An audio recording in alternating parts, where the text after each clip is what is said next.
Assalamualaikum warahmatullahi wabarakatuh. Perkenalkan diri, nama saya Muhammad Rangga. Saya dari jurusan Manajemen dan Bisnis dan saya di sini akan mengerjakan tugas UAS mata kuliah Pendidikan Agama yaitu dan dosen pembimbingnya Pak Farid Ridwan.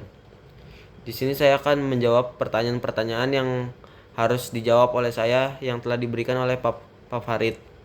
Pertanyaan pertama adalah apa kesan dan pembelajaran penting apa yang saudara atau saya dapatkan selama mengikuti pelajaran mata kuliah dalam satu semester ini.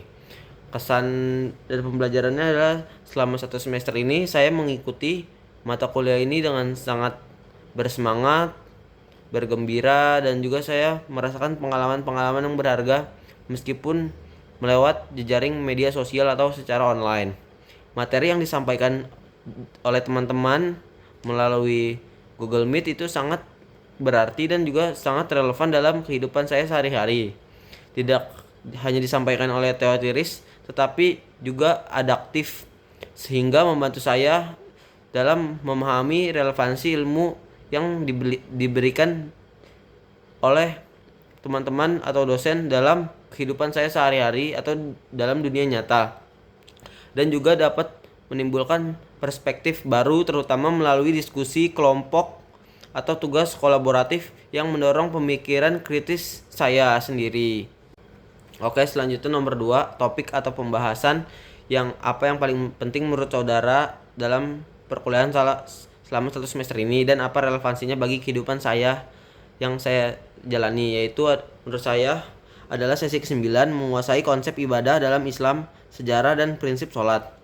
Ibadah dalam Islam adalah segala bentuk ketaatan kepada Allah Subhanahu wa Ta'ala, baik berupa perkataan, perilaku, atau niat-niat yang saya akan dilakukan dengan secara ikhlas dan sesuai dengan tuntutan syariat yang dianjurkan kepada Baginda Muhammad SAW.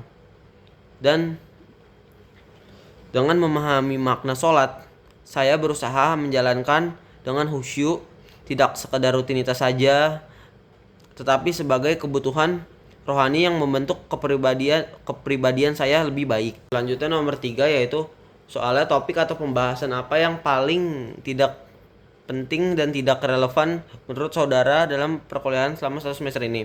Menurut saya tidak ada topik yang tidak penting, semua bisa relevan terhadap kehidupan saya.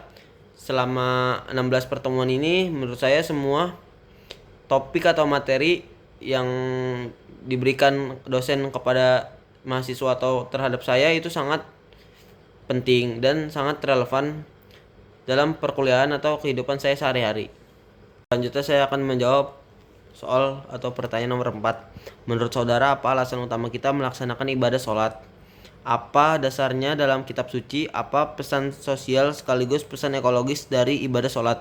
Apakah dapat diganti dengan yoga? Izin saya menjawab adalah alasan utama melaksanakan sholat adalah sebagai bentuk ibadah kepada Allah Subhanahu wa Ta'ala, perintah agama yang menghubungkan manusia secara langsung dengan Tuhan.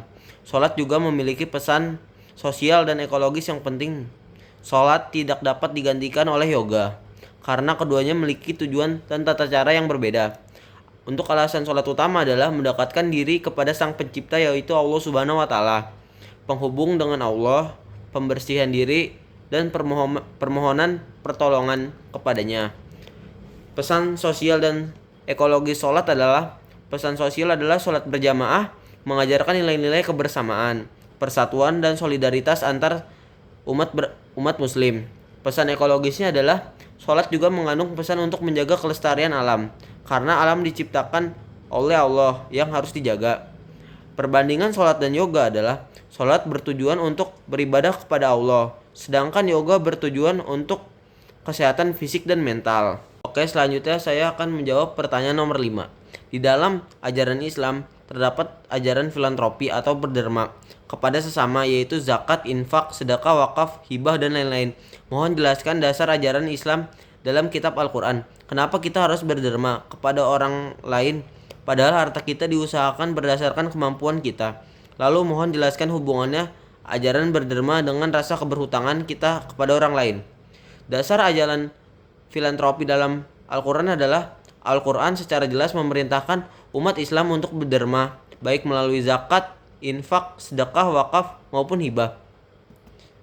Dan alasan berderma adalah meskipun harta kita diperoleh dari usaha sendiri, ajaran Islam menekankan bahwa sebagian harta tersebut adalah hak orang lain yang membutuhkan. Beberapa alasan mengapa kita harus berderma adalah salah satunya adalah perintah Allah.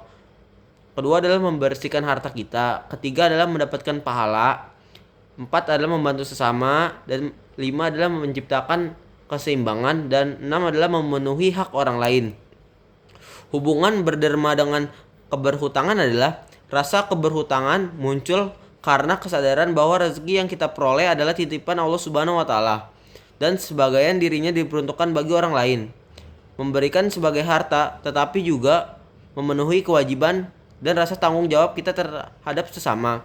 Dengan berderma, kita merasa lebih ringan dan bahagia karena telah menunaikan hak orang lain dan mendekatkan diri kepada Allah Subhanahu wa taala. Oke, selanjutnya saya akan menjawab pertanyaan nomor 6. Intuisi keluarga memiliki peran penting dalam memperkuat dan memperluas ajaran moral leluhur agama Islam.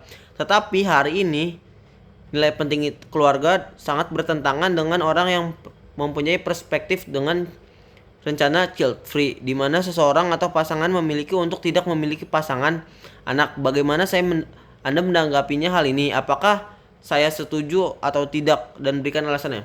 Saya sendiri tidak setuju karena itu adalah egois. Islam mendorong pembentukan keluarga dan keturunan sebagai bagian dari ibadah sosial. Child free bertentangan dengan nilai ini jika didasari penghindarannya tanggung jawab, bukan alasan syar'i. Oke, soal selanjutnya nomor 7. Ahlul kitab adalah orang-orang yang memiliki kepakaran tentang kitab suci di luar Al-Quran seperti Taurat, Injil, Zabur. Apa yang akan disampaikan kepada ahlul kitab di Indonesia dan dunia melihat peperangan antara Iran dan Israel, atau apa yang Anda lakukan ketika melihat Israel membom terus Palestina? Saya akan menghadapi situasi konflik ini seperti Iran dan Israel serta dampaknya terhadap Palestina.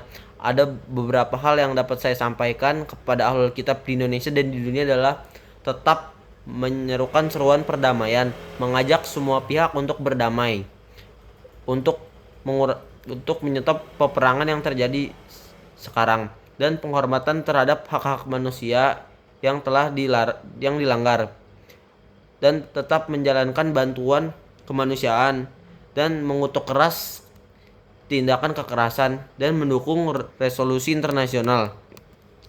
Dan sekarang mari kita doakan agar konflik ini segera berakhir dan perdamaian tercapai. Kita harus mendukung upaya diplomasi dan bantuan kemanusiaan untuk mengurangi penderitaan warga sipil yang ada di Palestina. Mari kita bersatu dan seruan untuk menghentikan kekerasan dan mencapai solusi yang damai. Saya akan menjawab soal nomor 8. Pengaruh Islam sangat terlihat di Indonesia, terutama dalam bahasa peranat sosial dan politik, seperti tercermin dalam istilah Majelis Permusyawaratan Rakyat, Pancasila, hukum positif, dan lain sebagainya. Dalam dunia global, Islam di Indonesia memiliki peluang untuk menjadi arus utama mengingat budaya Islam di Indonesia tidak ditemukan di negara lain. Apa yang akan Anda lakukan jika saat ini dipercayai sebagai dubes Indonesia untuk mempromosikan Islam di Indonesia ke dunia global? Sebagai duta besar di Indonesia untuk mempromosikan Islam di Indonesia ke dunia global, saya akan fokus pada penyampaian Islam yang moderat, inklusif, dan toleran, serta menyoroti kontribusi Islam di Indonesia dalam berbagai bidang seperti seni, budaya, dan sosial. Selain itu, saya akan membangun jembatan komunikasi dan kerjasama dengan pihak-pihak lain di dunia untuk mempererat hubungan antar budaya dan agama. Nomor 9, persoalan terakhir. Apa kritik dan masukan yang penting disampaikan untuk memperbaiki perkuliahan ke depan? Menurut saya, meskipun perkuliahan pendidikan agama semester 2 full online itu sangat cukup baik dan berdampak bagi kehidupan saya sehari-hari, dan tidak ada kritik bagi saya dikarenakan saya tahu situasi dosen sedang tidak bisa mengajar dan sedang ada tugas di luar kota. Saya memaklumi Itu sekian dari saya, kurang lebihnya mohon maaf. Wassalamualaikum warahmatullahi wabarakatuh.